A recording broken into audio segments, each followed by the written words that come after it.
मोहम्मद फरहान जी, मेरे पास जितनी भी एफआईआर की कॉपी है उसमें खुद पुलिस वाले ये बता रहे हैं कि कैसे वो अपनी ड्यूटी पर तैनात थे। 500, 600, 700, 800 की संख्या में लोग आ रहे हैं, धार्मिक नारे लगा रहे हैं। उन धार्मिक नारों से पहचान की जा सकती है कि वो किस समुदाय के हैं। उन पर हमला किया जा रहा है, पथराव किया जा रहा है, फायरिंग की जा रही है। उनके हाथों में हथियार कहां से आए? मोहम्मद फरहान जी, इस पर भी तो आप लोग बोलेंगे ना, समझाएंगे ना आप लोगों को?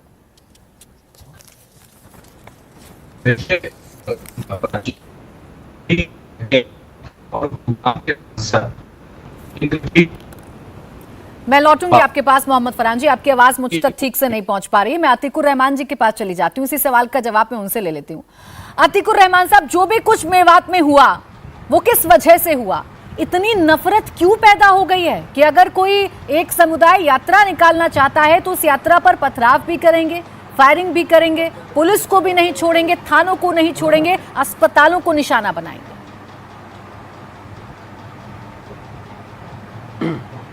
प्राची जी, ये सवाल बहुत महत्वपूर्ण है आपका, और ये पहली बार नहीं है जो ये सवाल पूछा जा रहा है और इसका जवाब लिया जा रहा है। लेकिन सबसे बड़ा सवाल प्राची जी ये है कि आखिर देश की सरकार आज से पहले ऐसे ही मामलों के अंदर क्या कदम उठा चुकी है। आज अगर सुप्रीम कोर्ट और सुप्रीम कोर्ट के न्यायाधीश, ऑनरेबल जस्टिसेस हमारा ध्यान दिला रहे हैं, सरकारों का ध्यान दिला रहे हैं कि आप धर्म को पॉलिटिक्स से अलग रखिए। इलेक्शन कमीशन के कानून में यह बात मौजूद है कि आप वोट नहीं मांग सकते धर्म के नाम पर। तो आखिर धर्म और पॉलिटिक्स को अलग करने में हम, आप और हमारी पॉलिटिकल पार्टीज नाकामयाब क्यों हैं? जब तक के धर्म को पॉलिटिक्स से अलग नहीं किया जाएगा प्राची जी, मैं विजय शंकर तिवारी पर इल्जाम लगाता रहूंगा और ये मुझ पर इल्जाम लगाते रहेंगे। ये घृणा बढ़ती रहेगी, ये जहर फैलता रहेगा। और अगर धर्म को राजनीति से अलग नहीं किया जा सकता है तो कम से कम प्राची जी, आज मुझे और आपको यह आवाज उठाना पड़ेगी कि देश की सरकार ये कदम उठाए कि पॉलिटिकल इंटरफेरेंस को पुलिसिंग के साथ अलग किया जाए। क्या यह भी मुमकिन नहीं है? और अगर ये दोनों बातें मुमकिन नहीं है तो हमारा आपको बात करने का अधिकार नहीं है। नहीं, अतीकुर रहमान जी, इस केस में पॉलिटिकल इंटरफेरेंस आपको पुलिसिंग में कैसे नजर आ रहा है? आप जो एक बड़ा पॉइंट उठा रहे हैं इस केस में, क्या आप मुझे पॉइंट आउट कर पाएंगे वो ऐसे पॉलिटिकल इंटरफेरेंस पुलिसिंग में जिसकी वजह से लोगों के हाथ में पत्थर आ गए, लोग धार्मिक नारे लगाने लगे, लोग साइबर थाने के सामने जाकर कह रहे हैं जिंदा जला दीजिए, जिंदा जला दीजिए अंदर जो पुलिस वाले हैं? इसमें पॉलिटिकल इंटरफेरेंस कहां से आया? प्राची जी, मैं नहीं जानता हूं कि हमारे पैनल पे कोई पुलिस ऑफिशियल या कोई रिटायर्ड आईपीएस हैं या नहीं है। अगर होते तो आपको बता सकते थे।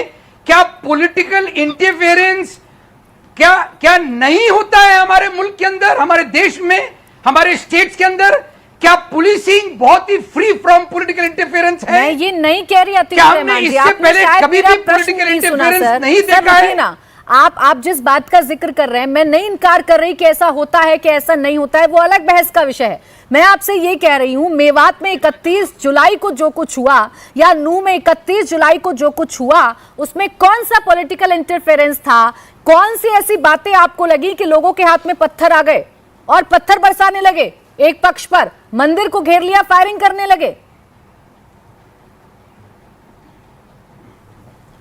प्राची जी, ये नूह और मेवात और हरियाणा की गुड़गांव की घटना को अगर आप इन आइसोलेशन देखना चाहेंगी तो आप टुवर्ड्स द सॉल्यूशन कभी नहीं पहुंच पाएंगी। इनको आइसोलेशन में नहीं देखा जा सकता क्योंकि सरकारें और सरकार के फ्रिंज एलिमेंट इस तरफ बहुत खूबी से काम कर रहे हैं। ये नफरत मैं भी फैला रहा हूं और ये नफरत विजय शंकर तिवारी जी भी फैला रहे हैं। और इसका सलूशन अगर आप चाहती हैं तो आपको पुलिस रिफॉर्म्स करना पड़ेंगे जो कि 50 साल से लंबित हैं। मैं तस्लीम रहमानी जी के पास जाऊं, उससे पहले सुनिए ना सर एक सेकंड रुक जाए। अतीकुर रहमान जी, मैं सॉल्यूशन की तरफ जा रही हूं या नहीं जा रही हूं ये यहां बैठकर डिसाइड नहीं हो पाएगा, लेकिन मैं आपसे ये कह रही हूं पुलिस तो कार्रवाई वहां पर करती, पुलिस का तो फेलियर है, मैं तो खुद ही कह रही हूं शुरुआत से। लेकिन उन लोगों को किसने मॉब कर दिया? वो लोग कौन थे जो पत्थर लेकर निकल पड़े?